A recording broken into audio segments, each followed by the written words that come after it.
Hello friends, how are you? कैसे हैं आप सब? स्वागत है आपका अपने ही चैनल मीडू स्टडी में। मैं हूं आपका दोस्त आशुतोष, आया इंदौर से। एंड फ्रेंड्स, जैसा कि हम सब जानते ही हैं, मीडू स्टडी है आपका अपना चैनल जिसमें हम मैनेजमेंट के अलग अलग सब्जेक्ट्स एंड टॉपिक्स को पढ़ते हैं, समझते हैं बड़े ही सिंपल वे में। फ्रेंड्स, मीडू स्टडी में मैनेजमेंट के अलग अलग मॉड्यूल्स, अलग अलग सब्जेक्ट्स पे वीडियोज़ हैं।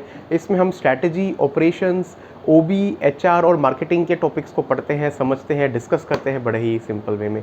हमें बड़ा अच्छा प्रोत्साहन मिल रहा है आपसे एंड हमारी हर प्लेलिस्ट पे काफ़ी अच्छे कमेंट्स हैं एंड ज़्यादा से ज़्यादा कंटेंट की जो है रिक्वायरमेंट हमारे सब्सक्राइबर्स की तरफ से आ रही है। उसी बेसिस पे फ्रेंड्स हम अपने प्लेलिस्ट को अपडेट करते हैं एंड कंटेंट को फुलफ़िल करते हैं। चलिए देखते हैं आज की हमारी जो वीडियो है वो हमारे एसएम यानी कि स्ट्रैटेजिक मैनेजमेंट मॉड्यूल की है। आपको ध्यान होगा दोस्तों, पिछले वीडियो में हमने अपना चैप्टर 4 फिनिश कर दिया था, जिसमें हमने जाना था कि जो है स्ट्रैटेजी, बिजनेस एनवायरनमेंट सब कैसे होता है, और IFAS हमारा लास्ट टॉपिक था। आज हम अपनी 5th यूनिट को स्टार्ट करने जा रहे हैं जो कि स्ट्रैटेजी फॉर्म्यूलेशन के बारे में है। अभी तक स्ट्रैटेजी का हमने पार्ट पढ़ा, स्ट्रैटेजी क्या होती है, किस लिए इम्पोर्टेंट है। अब हम अगली कुछ चैप्टर्स में अलग अलग स्ट्रैटेजी को फॉर्म्यूलेट करने के बारे में पढ़ेंगे, जो कि हो सकती है आपकी बिजनेस स्ट्रैटेजी, कॉर्पोरेट स्ट्रैटेजी और आपका अलग वे में हो सकता है। आज बिजनेस स्ट्रैटेजी को हम शुरू करेंगे और जानेंगे कि बिजनेस स्ट्रैटेजी क्या होती है। Framework for examining business strategy, strategy formulation. Strategy formulation सबसे पहले क्या होती है? Concern with developing a corporations mission, objective, strategies and policies. तो कोई भी कंपनी होती है, उसका एक मिशन होता है, एक ऑब्जेक्टिव होता है। देखिए, कोई भी, चाहे आप एक बड़ी कंपनी की बात करें या एक स्मॉल कंपनी की बात करें जिसको किसी पर्टिकुलर इंडिविजुअल ने स्टार्ट किया है, स्टार्ट करने के पीछे कोई ना कोई एक रीज़न होता है, कोई ना कोई एक ऑब्जेक्टिव होता है, और स्ट्रैटेजी होती है, पॉलिसी होती है। यही सब जो है ये स्ट्रैटेजी फॉर्म्यूलेशन के अंडर आते हैं, जिसमें हम बिजनेस के इन सब एस्पेक्ट्स को जानते हैं। Situation analysis, process of finding a strategic fit between external opportunities and internal strength while working around external and internal weaknesses. मतलब कि अपनी सिचुएशन के बारे में जानना, कंपनी की क्या सिचुएशन है। अब इनहेरेंट कुछ आपकी स्ट्रेंथ्स रहेंगी, कुछ वीकनेसेस रहेंगी। कैसे हम वीकनेसेस को ओवरकम कर सकते हैं, स्ट्रेंथ्स को अपने बेनिफिट के लिए यूज़ कर सकते हैं दोस्तों, उसको कहते हैं सिचुएशनल एनालिसिस। इसमें स्ट्रैटेजी फॉर्म्यूलेशन में एक जो बहुत ही कॉमन एंड बहुत ही वाइडली यूज्ड अपना फ्रेमवर्क होता है वो होता है दोस्तों स्वॉट। स्वॉट किसके लिए स्टैंड करता है? ये एक शॉर्ट फॉर्म है जिसका मतलब होता है S for strength, W for weakness, O for opportunity and T for threat. तो एक कंपनी होती है, कंपनी के लिए जैसे हमने अभी तक अपना जो पिछली यूनिट्स थी, एक में इंटरनल एनवायरनमेंट को पढ़ा था, एक में एक्सटर्नल एनवायरनमेंट को पढ़ा था। अब इंटरनल एनवायरनमेंट, एक्सटर्नल एनवायरनमेंट में जो है कंपनी के लिए ये सब हो सकता है। जैसे इंटरनल होगा तो हमने बात की थी ना, इंटरनल में कंपनी के लिए स्ट्रेंथ हो सकती है, जो कुछ ताकत है हमारे पास, हमारे रिसोर्सेज के फॉर्म में हो सकती है। कुछ वीकनेस हो सकती है। अब वीकनेस क्या हो सकती है? कोई भी कंपनी के पास, मान लीजिए जैसे हमने कहा, किसी कंपनी के लिए मान लीजिए कैपिटल एक स्ट्रेंथ है, किसी के लिए वही वीकनेस हो सकती है। किसी के लिए रिसोर्सेज स्ट्रेंथ है, किसी के लिए वो वीकनेस हो सकती है। तो इंटरनल फैक्टर्स में दोनों निकल के आते हैं, स्ट्रेंथ और वीकनेस। अब एक्सटर्नल एनवायरनमेंट्स होता है अपॉर्चुनिटी एंड थ्रेट। कहीं आप एक्सपैंड कर सकते हैं, कुछ पॉलिसीज़ हैं, कुछ लॉज हैं, वो सब आपकी स्ट्रेंथ होंगी, और उन्हीं को कई बार वो सब आपकी अपॉर्चुनिटी होंगी आपके लिए, और कई बार वही आपको थ्रेट भी प्रोवाइड करती हैं। तो ये वाला जो एनालिसिस होता है कंपनी के लिए, इस एनालिसिस को कहते हैं स्वॉट एनालिसिस। स्ट्रैटेजी क्या है? अपॉर्चुनिटी या कैपेसिटी। अब अपॉर्चुनिटी क्या है? Opportunity has no real value unless a company has capacity to take advantage of that opportunity. Opportunities तो देखिए, चाहे कंपनी हो या एक इंडिविजुअल के पर्सपेक्टिव से हो। अब मार्केट में जैसे हम बात करते हैं, दुनिया भर की अपॉर्चुनिटीज़ हैं, लेकिन अगर आप उसका बेनिफिट लेंगे तभी तो फ़ायदा है ना। अब जॉब के उसमें देख लीजिए, मान लीजिए मार्केट में n नंबर ऑफ जॉब्स है, आप उसको ग्रैब कर पाएंगे उस अपॉर्चुनिटी को, तभी तो बेनिफिट है। तो इसीलिए अपॉर्चुनिटी जो है उसकी रियल वैल्यू कब आती है? जब आप उसका एडवांटेज ले सकें। अब स्वॉट एनालिसिस कहने को बड़ा सिंपल है, कंपनीज यूज़ करती हैं, हर कोई यूज़ करता है, बट इसका क्रिटिसिज्म भी है क्योंकि इसमें कुछ ड्रॉबैक्स हैं। सबसे पहले तो it is simply the opinion of filling out those boxes. मतलब ये एक तरीके से ओपिनियन है उस पर्सन के हिसाब से। अब किसी के हिसाब से हो सकता है कि ये चीज़ स्ट्रेंथ हो, बट कोई उसको एक स्ट्रेंथ ना कंसिडर कर सकता हो। Virtually everything that is a strength is also a weakness. Correct. अब जैसे मैं आपको कह रहा था ना, एम्प्लॉई होना एक वो स्ट्रेंथ है, बट मान लीजिए वही एम्प्लॉय छोड़ जाते हैं तो उस तरीके से वो आपकी वीकनेस भी है ना। कई बार कहते हैं ना कि जो हमारी सबसे बड़ी ताकत है वही कमज़ोरी भी होती है। वही चीज़ ये कह रहा है स्वॉट एनालिसिस की वीकनेस के बारे में। क्रिटिसिज्म के बारे में। ऐसे ही जो चीज़ अपॉर्चुनिटी है वो आपके लिए थ्रेट भी है। अब फॉरेन लैंड में आप एक्सपैंड कर सकते हैं, वो आपके लिए एक अपॉर्चुनिटी है, बट वहाँ पे कुछ ना कुछ आपको ऐसी प्रॉब्लम्स आ सकती हैं जो आपके ओवरऑल बिजनेस को हैम्पर कर सकते हैं, तो ये आपके लिए थ्रेट भी है।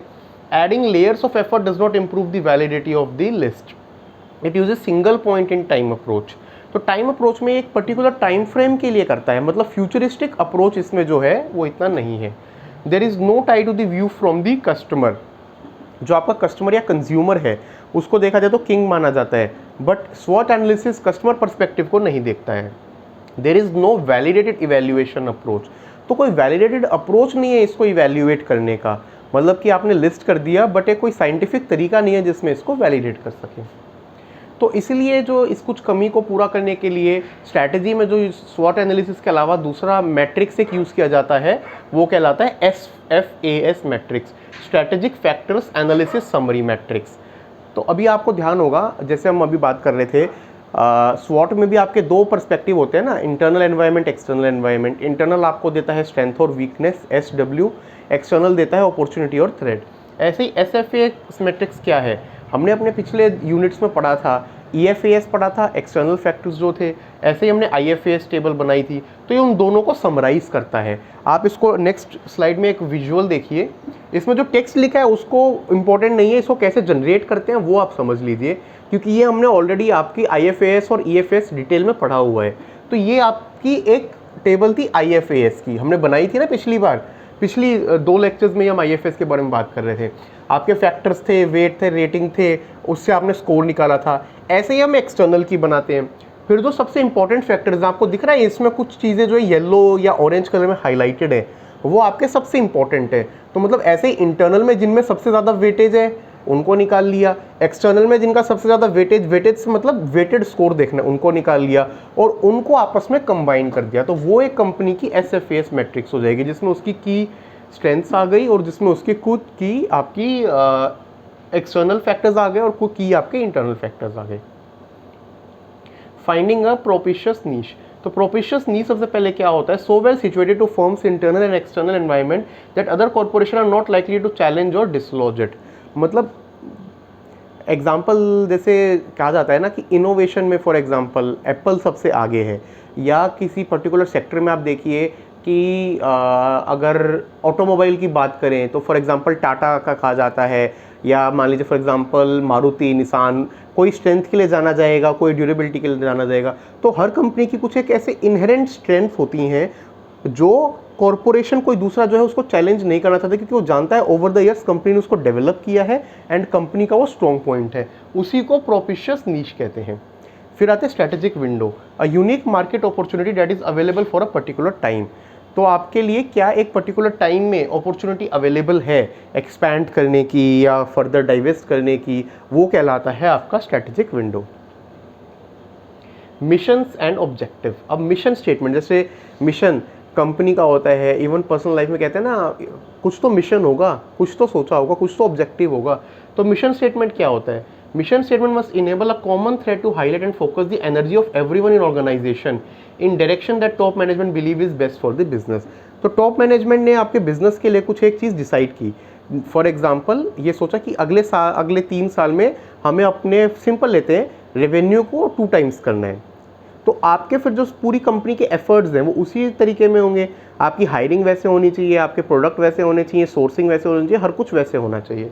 तो उस केस में जो है ये एक कॉमन थ्रेड है जो हाईलाइट करता है और हर किसी की एनर्जी उसमें चैनलाइज की जाती है।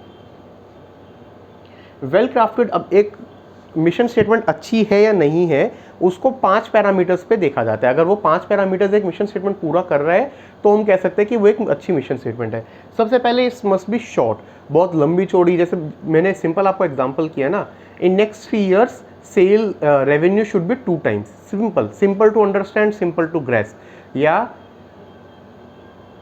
मोस्ट प्रेफर्ड कंज्यूमर्स चॉइस, ये हमारा मिशन है, बिल्कुल सिंपल है।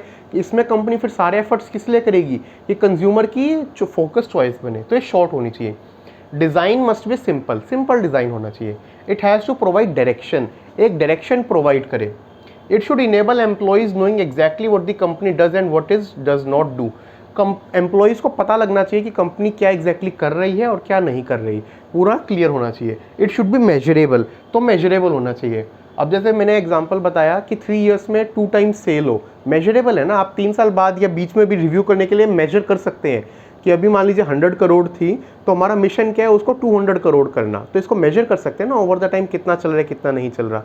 तो यही फीचर्स होते हैं मिशन स्टेटमेंट के। बिजनेस स्ट्रैटेजी, अब जो बिजनेस स्ट्रैटेजीज के बारे में हम पढ़ रहे हैं, बिजनेस स्ट्रैटेजी एक्चुअली क्या होती है?